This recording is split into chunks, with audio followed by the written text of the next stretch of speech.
I'm here today to give you some tips on what you can do to do a better job at the listening test, to get a higher score on the listening test.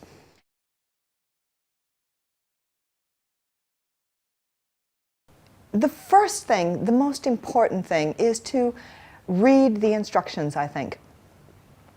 If you're not reading the instructions, you don't know exactly what it is that's required for the answer for the IELTS test.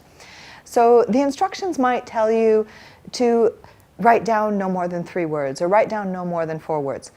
Numbers are important. If you get them wrong, your answer is wrong.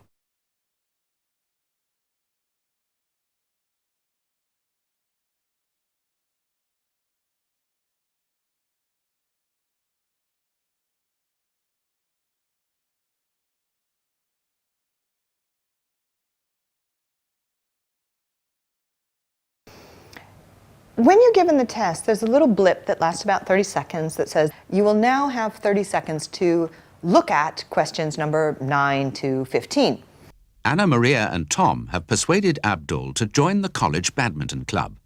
He is talking to the club secretary. As you listen, fill in the spaces 5 to 10 on the membership form. First, you have some time to look at the form. All right. When you're looking at those questions, what I would be doing is I would be looking for a couple of things. I would be looking for keywords in the questions. I would underline them or circle them. The next thing I would do is I would think of synonyms, words that have a similar meaning to them.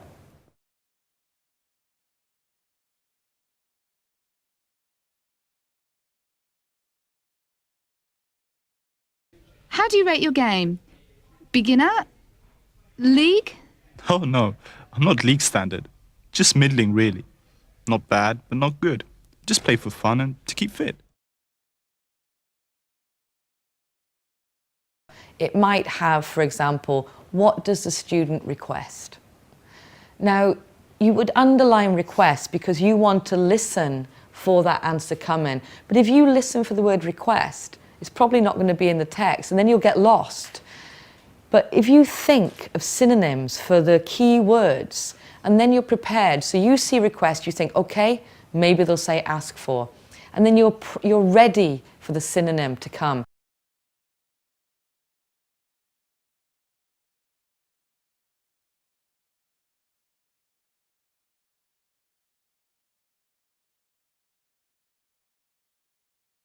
You might call your doctor and say, I want to make an appointment for 3:15 in the afternoon. And the doctor will say, yes, that's Tuesday afternoon, the 3rd of March at 3:50. Oh no, I'm sorry, that's Tuesday afternoon, the 3rd of March at 3:15. So when you're listening to it, they might go back and reverse the information. So just because you hear something the first time doesn't mean it's the right answer.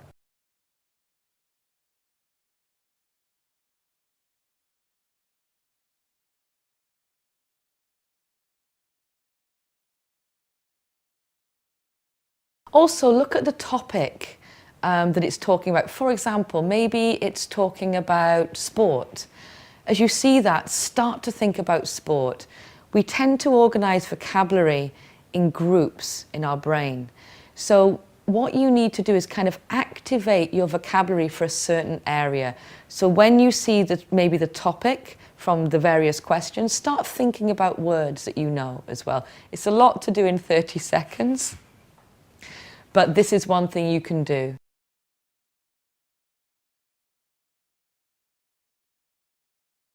I've looked at students' work when they've done practice tests for me, and maybe the answer was 30 seconds, and the student wrote 30 S.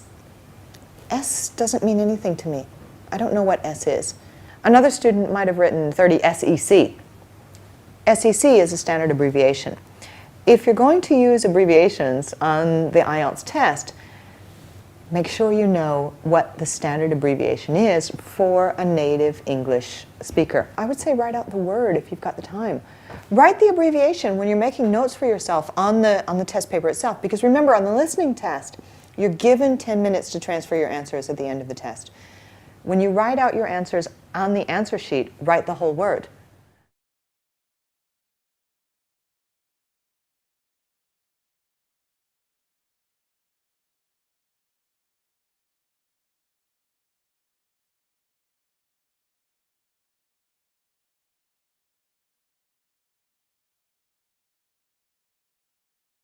Students tell me they've lost track, they don't know what's going on, they can't figure it out.